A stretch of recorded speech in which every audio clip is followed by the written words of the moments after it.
بسم اللہ الرحمن الرحیم۔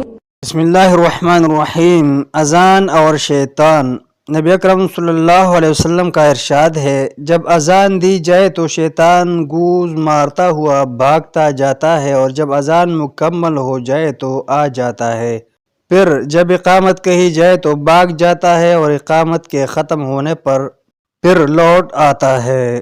حضرت سہیل بن ابی صالح رضی اللہ عنہ فرماتے ہیں کہ میرے والد نے مجھے بنی حارثہ کی طرف بھیجا، میرے ساتھ ہمارا غلام یا ساتھی تھا۔ مجھے دیوار کے اس پار سے کسی نے میرا نام لے کر آواز دی تو میرے ساتھی نے دیوار کے اوپر سے جھانکا، مگر اسے کچھ نظر نہ آیا۔ میں نے اس واقعے کا ذکر اپنے والد سے کیا تو انہوں نے کہا، اگر مجھے معلوم ہوتا کہ تم اس سے دوچار ہوگے تو تجھے کبھی نہ بھیجتا۔